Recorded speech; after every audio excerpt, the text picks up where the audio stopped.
은혜와 사랑이 풍성하신 주 여호와 하나님, 지난밤에도 저희들을 주의 은혜 가운데 지켜주시고 오늘 매서운 추위가 있는 날이지만 여전히 주님 전에 나와 주님을 향한 기도의 자리를 지켜갈 수 있도록 이끌어 주심을 감사합니다. 광야라는 곳이 힘들고 메마른 곳이지만 예수님도 그 광야에서 시험을 받으시며 공생애를 시작하셨고 십자가의 죽음이라는 가장 고통스러운 현실 속에서 이처럼 죽음의 권세를 이기시는 부활의 영광을 나타내셨음을 믿습니다. 우리의 삶의 수시로 광야와 같은 현실이, 또 지금과 같은 이렇게 모든 것이 얼어붙는 추위 같은 현실들이 다가오기도 하지만, 그러나 그 모든 상황들도 주님의 손길 속에서 오히려 새로운 생명과 주님의 새로운 역사와 또 모든 것을 합력하여 선을 이루시는 주님의 귀한 섭리 가운데 있는 것임을 항상 기억하게 하여 주옵소서. 오늘도 주님을 바라보며 하루의 삶을 시작합니다.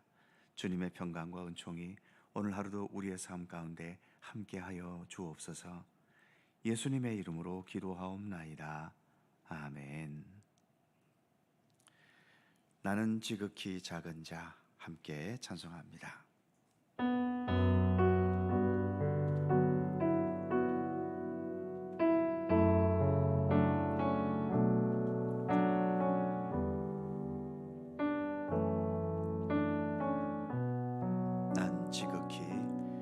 난 지극히 작은 자, 죄인 중에 괴수, 무익한 날 부르셔서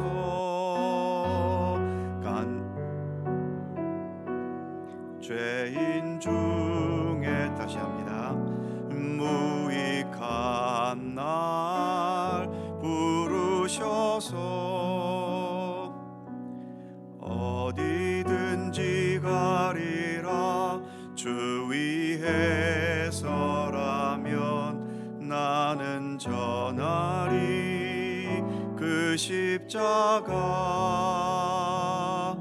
내 몸에 밴 십자가, 그 보혈의 향기 온 세상 채울 때까지. 살아도 주를 위해, 죽어도 주를 위해, 사나 죽으나 난 주의 것. 십자가의 능력, 십자가의 소망, 내 안에 주만 사시는 것. 내 몸 십자가의 소망, 내 안에 주만 사시는 것. 내 몸에 죄송합니다. 또 반주가 자꾸 꼬이네요.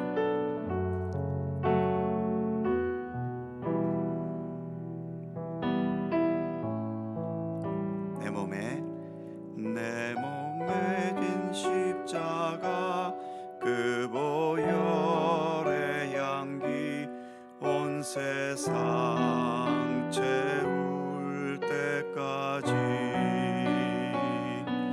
살아도 주를 위해, 죽어도 주를 위해, 사나 죽으나 난 주의 것. 십자가의 능력, 십자가의 소망,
내 사랑 나의 십자가.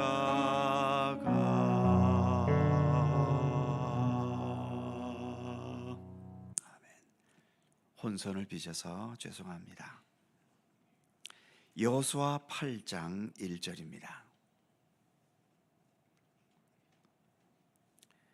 여호수아 8장 1절. 8장 1절과 2절 두 개의 절입니다. 다 함께 한 목소리로 봉독합니다. 여호와께서 여호수아에게 이르시되 두려워하지 말며 놀라지 말라. 군사를 다 거느리고 일어나 아이로 올라가라. 보라, 내가 아이 왕과 그의 백성과 그의 성읍과 그의 땅을 다 내 손에 넘겨 주었으니 너는 여리고와 그 왕에게 행한 것 같이 아이와 그 왕에게 행하되 오직 거기서 탈취할 물건과 가축은 스스로 가지라. 너는 아이 성 뒤에 복병을 둘지니라 하시니. 아멘. 지난 7장에서 아이성과 첫 번째 전쟁을 할 때에는 하나님의 말씀도 없었고 여호수아가 하나님께 묻는 것도 없었지요. 여리고 성과의 전쟁에서 완벽한 승리를 거두었기 때문에 여호수아와 백성들은 자신들의 능력을 너무 믿으면서 아이성같이 작은 것과의 전쟁에서는 하나님의 필요성이 별로 느껴지지 않았나 봅니다. 그래서 우리가 부자가 되고 승리하는 사람이 되고 성공자가 되는 것은 우리 모두가 다 바라는 것이지만 그때가 하나님의 필요성이 느껴지지 않으면서 스스로 무너지고 패망하는 길을 가는 계기가 될 수 있다는 사실이지요. 그렇다고 성공하지 말아야 되겠습니까? 그렇다고 늘 가난하게 살아야 되겠습니까? 그럴 수는 없겠지요. 그러기에 중요한 것은 어떤 상황, 어떤 여건에서도 항상 하나님을 향한 믿음을 변치 않을 수 있고 항상 하나님 앞에서 겸손한 마음가짐을 가질 수 있는 것. 참 어려울 수 있겠습니다만 그럼에도 그렇게 되기를 우리는 늘 힘써야 하는 겁니다. 이제 아이성과의 첫 번째 전쟁에서 패배한 후에 이스라엘 백성들은 이스라엘 가운데 있던 모든 죄악의 요소들을 다 제거하고 이제 두 번째 아이성과의 전쟁을 준비하고 있지요. 본문 1절을 보면 여호와께서 여호수아에게 이르시되 놀라지 말라. 군사를 다 거느리고 일어나 아이로 올라가라. 하나님께서 등장하고 계십니다. 지난 7장에서의 첫 번째 전쟁에서는 하나님이 전혀 등장하지 않으셨는데 이 두 번째 전쟁에서는 하나님께서 등장하셔서 말씀하고 계시지요. 아마 첫 번째 전쟁에서는 여호수아도 백성들도 하나님의 필요성을 별로 느끼지 못했기 때문에 하나님께서도 여호수아에게 이스라엘 백성들에게 오시지 않으셨겠지만 설사 오셔서 말씀하셨다 해도 여호수아와 백성들은 하나님의 말씀을 무시하고 그냥 자기들의 생각과 판단대로 밀어붙였을지도 모릅니다. 이미 여리고와의 전쟁에서 승리한 후 하나님보다도 자신의 능력을 더 신뢰하며 앞서려는 모습이 있었기 때문이지요. 우리가 아무리 주님의 귀한 일을 행한다 해도 거기에 내 경험과 능력과 내 판단을 앞세우게 되면 주님의 일인데도 주님의 음성이 들리지 않고 주님의 뜻이 분별하게 되지 않습니다. 우리가 주님의 일을 하면서도 때로 다툼과 분열과 여러 상처받는 일들이 있기도 한데 그것은 어떤 면으로 우리가 하나님께 진지하게 귀를 기울이지 않기 때문이지요. 하나님께 귀를 기울인다는 것은 반드시 진실한 겸손함이 필수적입니다. 하나님의 말씀을 듣는 것은 능력이 아닙니다. 경험도 아닙니다. 내 지식이 그 바탕이 되지 않습니다. 말씀하옵소서, 주의 종이 듣겠나이다.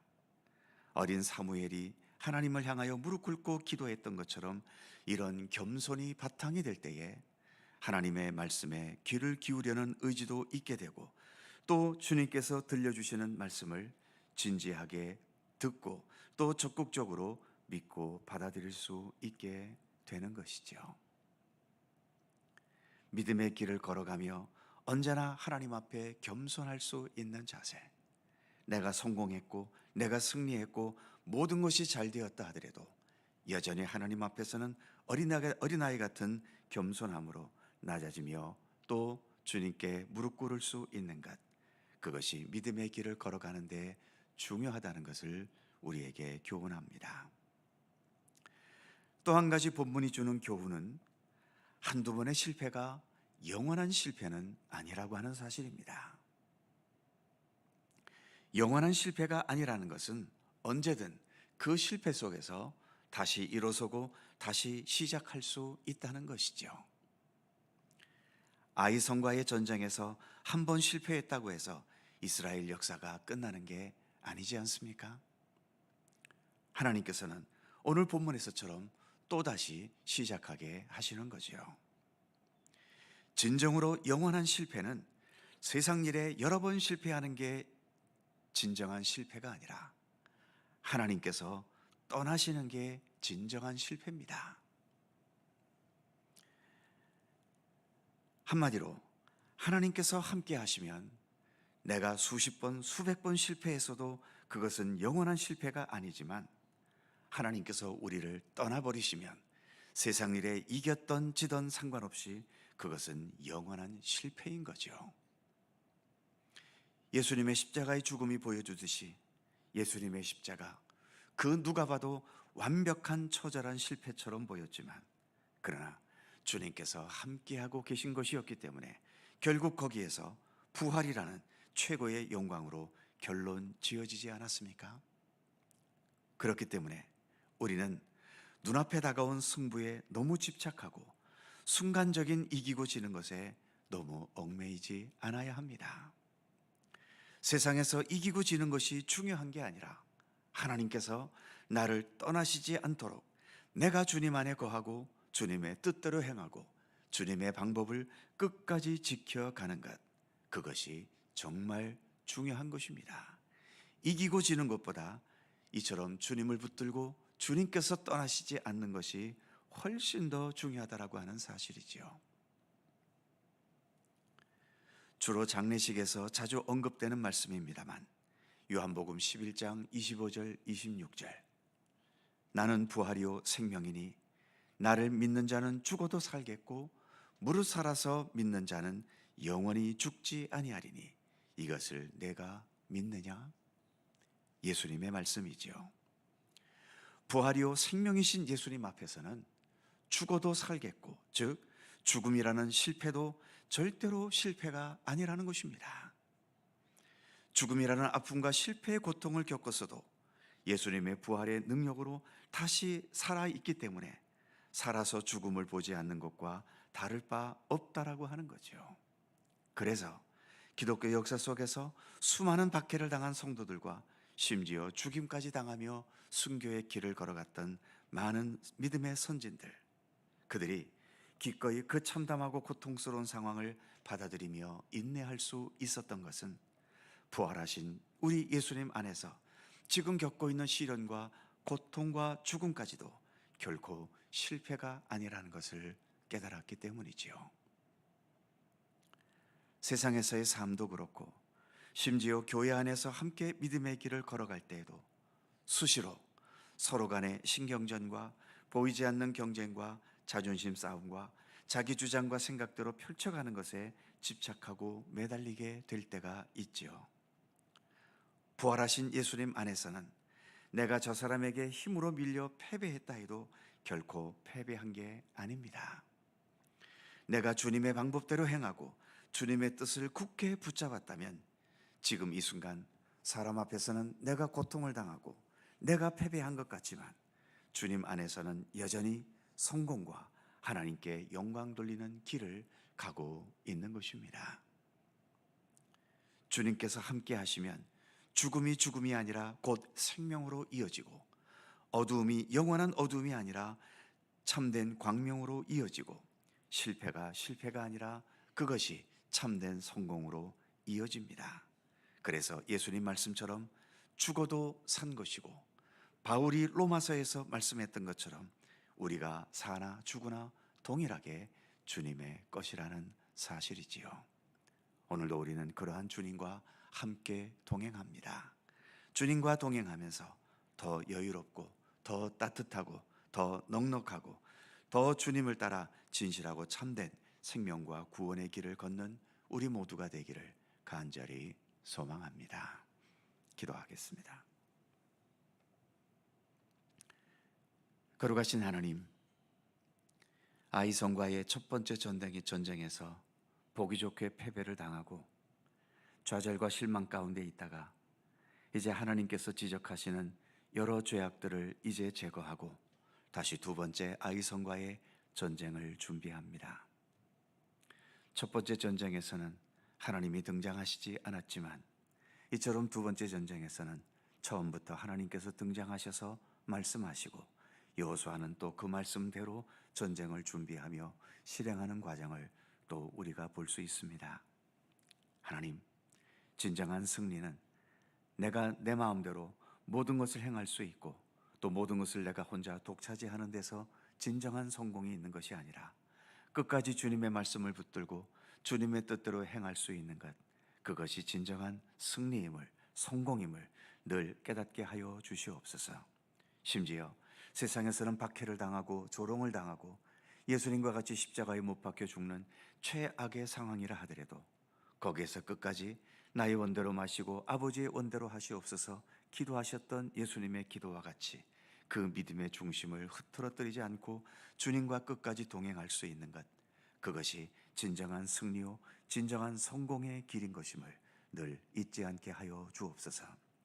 우리는 너무 눈앞의 승부에 집착해서 지금 당장 부자가 되고 지금 당장 이 경쟁에서 이기고 지금 당장 저 사람을 내 앞에 무릎 꿇리고 이러한 것에 집착하며 살아갈 때가 많지만 그러한 것이 진정한 승리가 아님을 우리 예수님을 통해 배우고 깨닫게 하여 주시옵소서. 여호수아가 이길 수 있었던 것은 그의 능력과 그의 지혜와 그의 군사적인 능력은 하나도 없었다는 것을 깨닫게 하시며 오직 하나님의 명령과 말씀대로 진실하게 순종했을 때 그때가 진정한 승리의 순간이었음을 여리고성과의 전쟁에서도 또 지금 벌이고 있는 아이성과의 전쟁에서도 그러한 신앙의 진리들을 깊이 깨달아가는 우리 모두가 될 수 있도록 우리 하나님 함께해 주시옵소서. 오늘도 새날을 주셔서 감사합니다. 이 추위 속에도 주님의 전을 향한 또 기도를 향한 믿음의 열정을 가지고 오늘도 주님 앞에 나와 겸손히 머리 숙였습니다. 오늘도 간구하는 모든 기도, 우리 각자를 위한 기도뿐만 아니라 서로를 위하여 나라와 민족과 온 세계를 위하여 주님의 역사를 위하여 기도하는 모든 중보의 기도에 이르기까지 오직 주님의 선하신 뜻 가운데서 응답되고 이루어지는 은총이 함께하여 주시옵소서. 우리의 힘과 능력과 지혜는 부족하지만 우리들의 기도를 통하여 역사하시는 하나님의 강권적인 능력과 은혜와 풍성한 사랑의 역사를 우리의 기도를 통해 더 깊이 깨닫고 경험해 갈 수 있도록 우리 하나님 함께해 주시옵소서. 오늘도 주의 크신 평강과 은총이 우리 가운데 함께 하시기를 원하오며 우리 구주 예수 그리스도의 거룩하신 이름으로 기도하옵나이다. 아멘. 하늘에 계신 우리 아버지, 아버지의 이름을 거룩하게 하시며 아버지의 나라가 오게 하시며 아버지의 뜻이 하늘에서와 같이 땅에서도 이루어지게 하소서. 오늘 우리에게 일용할 양식을 주시고 우리가 우리에게 잘못한 사람을 용서하여 준 것 같이 우리 죄를 용서하여 주시고 우리를 시험에 빠지지 않게 하시고 악에서 구하소서. 나라와 권능과 영광이 영원히 아버지의 것입니다. 아멘. 함께 기도하시고 자유롭게 돌아가시겠습니다.